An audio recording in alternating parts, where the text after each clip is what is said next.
Hello. Ayọ̀ká. Akúpalẹ̀ mọ́ o. Ìgbéyàwó alárinrin ló máa jẹ́ fún ẹ.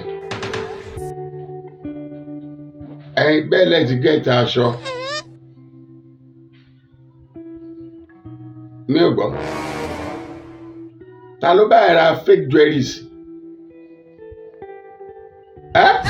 Àti ṣéènì àti ẹ̀gbà ọwọ́ fake náà bẹ́ẹ̀ rà. Orí ìwọ ọmọ yóò máa pé. Ìwọ náà mọ̀ pé gbajúmọ̀ ni bàbá ẹ. Ó yẹ kó o pè mí pé bàbá mi o, ẹ jọ̀ọ́ àwọn olóńtà quality jewelries original kí n júwe fún ẹ báwọn báyìí ló ń tà. Hold up jẹ́ kí n béèrè lọ́wọ́ àbúrò ẹ̀. Dende! Wọ́n ti fi jáde. Hold up. Iye jẹ́jẹ́ mo lè bá yín jẹ oúnjẹ yín tó wà lórí bẹ́ẹ̀dì. Má bọ̀ kó oúnjẹ mi.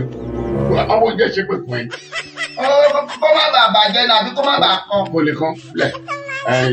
Òun láàbò ẹni oúnjẹ ti bàjẹ́ jẹun ló ń rojọ́ oúnjẹ. Àǹtí ẹ ló pè mí ẹ. Ẹ bá mi sọ fún ọkọ bá mú kọ̀bọ̀ láti Amẹ́ríkà. Shut up jàre. Ó ní kí ni àwọn tí ènìyàn ọrùn tó fẹ́ lò fún ìgbéyàwó. Méèkì lọ́ba. Kí lórúkọ ọmọ alájà tó ń ta ṣéènì yẹn náà? Kí lórúkọ tó ń ta ọmọ ìgbẹ́rì sí yẹn? Iye kò kì í ṣe. Àwọn tó máa ń pè ní Africa jeweler. Wo bí?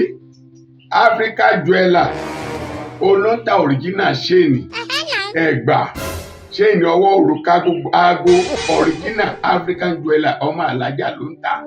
Máa jẹ́ kí n gbèrè máa sẹ́ndì nọ́mbà ẹ̀ sí ẹ pàtírí nọ́mbà ẹ̀ ló ti yẹ kó o pè kó o síbi tó lè wà ẹ bá ti sẹ́ndì owó original jewelries òun náà pè ní African jeweler original jewelries ló máa rí òkàrí. Pàǹdà òye yà lọ́dà yẹn nù tó o bá ti wà wà original inú òré ìrà tí ò lọ́mọ African jeweler òkàrí. Bá mi sọ pé kọ́ bá mi sẹ́ndì owó tó máa fi ṣe góòdù fèmí náà. Ó ti kọ́ọ̀tì bẹ́ẹ̀. Ó jẹjẹ gbé síbi dání tẹ́kù yẹn bọ̀. Nọ́mbà African jeweler máa sẹ́ndì sẹ́gbẹ̀ẹ́ ló pẹ́ ọ ló mú wa lórí fóònù ẹ̀. Tí ọmọ wo wá rèé lórí Ọlọ́run. Wọ́n ti fún oúnjẹ ṣe pé fún mi. Fẹ́ràn góòlù African jeweler ní kẹ́mà. African jewelers na dem be the best cosmetic wey dey for Africa.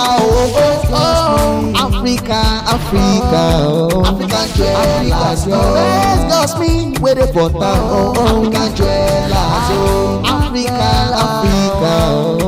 jewelers African jewelers African jewelers, the best goldsmith of our time. Our telephone number is 08124760643.